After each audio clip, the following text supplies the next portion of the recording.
These two protocols are commonly responsible for getting all of the information within our IP packets from one device to the other.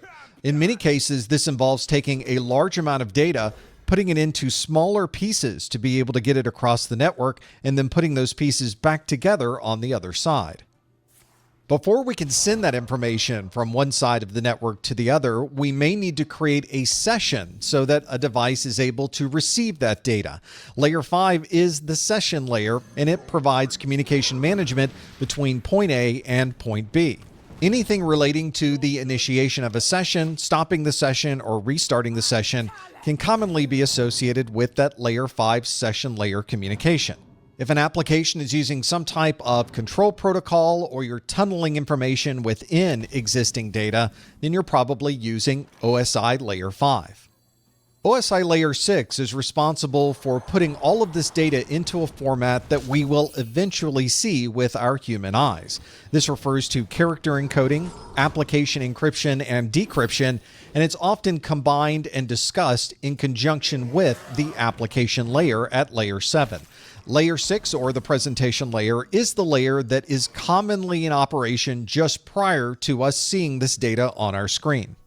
And the top layer of the OSI model is OSI Layer 7, or the application layer. This is the layer that we see on our screen. So anytime that we are interacting with an application, we are operating at Layer 7 of the OSI model. Common applications that would operate at OSI Layer 7 are HTTP and HTTPS, FTP, DNS, POP3, and thousands of other application protocols. Well, that's a broad overview of the OSI model, but how do we fit things in the real world into each of those layers? Let's start down at the bottom with Layer 1, or the physical layer. When we refer to cables, fiber optic connections, the signal going across those connections, or a wireless network, then we're operating at OSI Layer 1, or the physical layer. When we refer to OSI Layer 2, or the data link layer, then we're talking about Ethernet frames, MAC addresses, or addresses referred to as Extended Unique Identifiers, or EUI. There are EUI 48 addresses and EUI 64 addresses, for example. And as we described earlier, anytime we're referring to the switching process, we are referring to OSI Layer 2. At OSI Layer 3, or the network layer, we're referring to IP addresses. So anything that has an IP address or subnet mask, or referring to the way that routers forward traffic, all happen at OSI Layer 3. If you're referring to a TCP port or a UDP port, then we're operating at OSI Layer 4, which is the transport layer.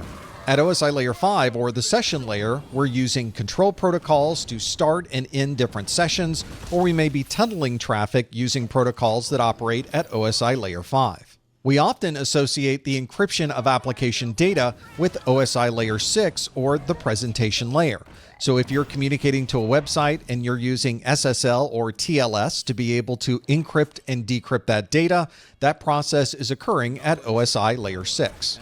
And at OSI Layer 7, or the application layer, is where you are interacting with the application itself. Anything that you're seeing on the screen, the application itself, or any messages from the application are often referred to as Layer 7 information. If you wanted to drill down a little bit further into the OSI model, you might want to capture some data on your network and view that data inside of an application such as Wireshark. I have a Wireshark protocol decode on my screen where I've captured data on my network, and this Wireshark has 3 separate windows that is displaying different views of the same data. The top window is a frame-by-frame breakdown. For example, I have highlighted frame 88 on this top window. The middle window describes more detail of what different information is contained within that single frame.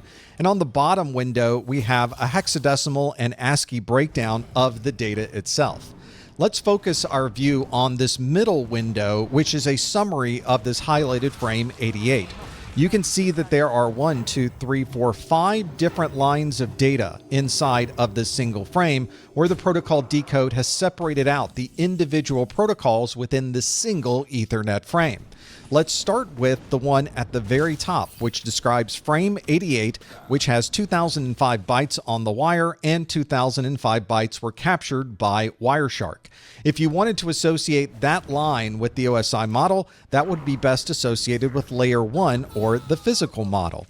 Next down is Ethernet 2, which has a source MAC address and a destination MAC address. And since we are describing MAC addresses, everything within that line of the Wireshark decode is associated with layer 2 of the OSI model, or the data link layer.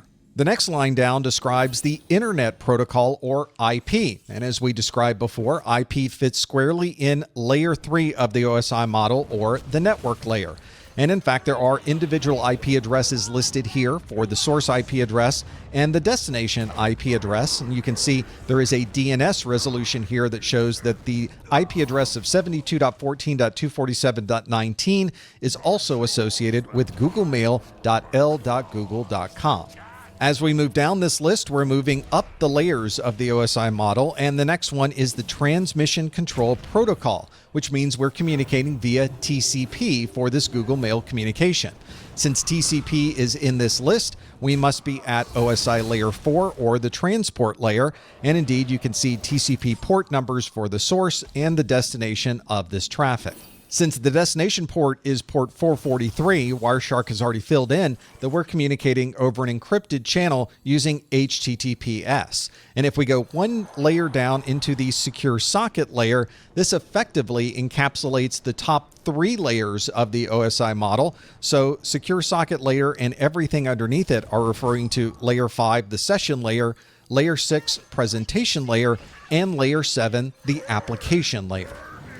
Here's a summary of that protocol decode broken out into the different layers of the OSI model. We had electrical signals at the physical layer. Layer 2 at the data link layer had Ethernet frame information. Our IP addresses were at layer 3 or the network layer. Our TCP encapsulation with our TCP port numbers is at the transport layer. Our session layer linked the presentation information to the transport. Presentation layer was obviously performing that SSL or TLS encryption and decryption. And layer 7 or the application layer is referring to that Google Mail front end and being able to send and receive emails using mail.google.com. Hopefully you're now able to see how this very broad description of an OSI model can be applied to practically any communication that's occurring over the network. And this allows us to talk with other IT professionals and communicate in a way where everyone understands exactly what we're referring to when we talk about a layer 1 physical problem or a layer 7 application problem.